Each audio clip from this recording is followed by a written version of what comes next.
We have got another multi-tool to review today, and this is going to come in at $9.99. I'm going to leave the Amazon link below. It's pronounced something like BangShuai or something like that, but I'll leave the link and that will take you to this multi-tool. So let's go ahead and get started on this. Right away, one of the things I want to mention is overall impressions.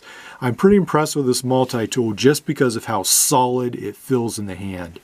So to me, this feels almost like the Gerber Truss, which is a fairly nice multi-tool. And this is a $10 multi-tool. Again, very impressed with how little flex there is in the handles.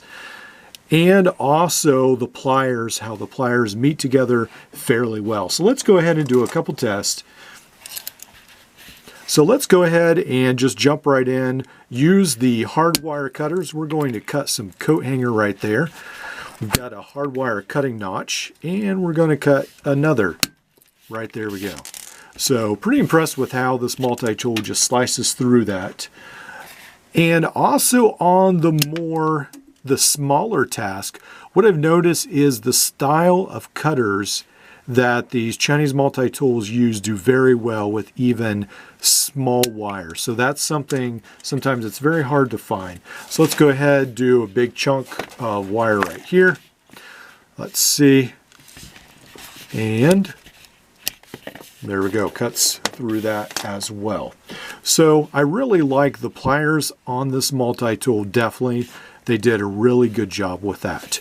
All right, so I think we've talked about this pocket clip, so let's go ahead, close this up, and then we have got all the rest of the tools on the outside.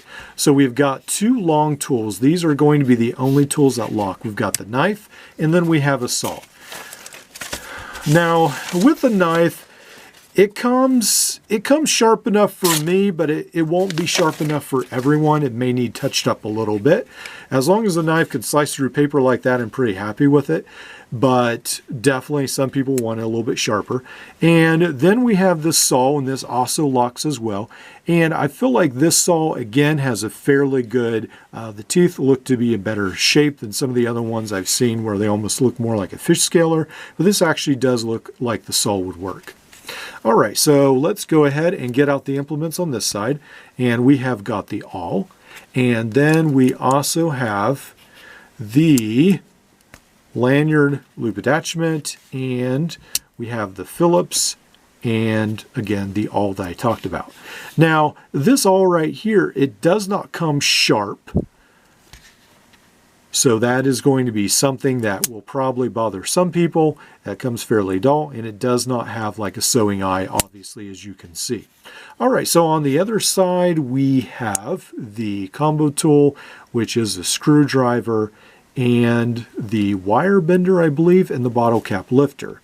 Then we have this sort of laughable tool. This is going to be a file of sorts. If you need very minute tasks done, that is there as well. We have here the can opener. Now this one looks a little different. You don't always see can openers like this. Then we also have this wire stripper notch as well. Now I've tried this wire stripper notch. Not a huge fan, to be honest. The knife blade seems in the way sometimes, and I just really don't think it works that well. But it's there and it will cut. I was able to cut some of the wire, but when I did cut it, some of the strands of wire got cut as well. So anyway, that's there as well. All right, so overall thoughts, I'm actually pretty impressed with this multi-tool. I wasn't sure how I'd feel about it. You know, another cheap multi-tool. Is it really worth the $10? But I think it is. This is definitely something I could confidently say I would endorse putting in your tackle box, in your car. I have to say the tension on these tools feels pretty good, like they're not going to just fall over super quick. I mean, you've got a fair amount of tension there, so even though they're not locking, they're definitely not super loose. They feel better quality than many multi-tools, unfortunately, I've run across lately. So I think this is a good deal. A good buy, $9.96 or 99 cents. I found this when it was $8 in a Father's Day set. You might find it, as with anything on Amazon, they fluctuate, go up and down in price. So you might put that in your list and wait till it comes down and have another multi-tool that is extra on hand that does a really good job. Well, I hope you've enjoyed this review. Like, subscribe, and we'll see you in the next one.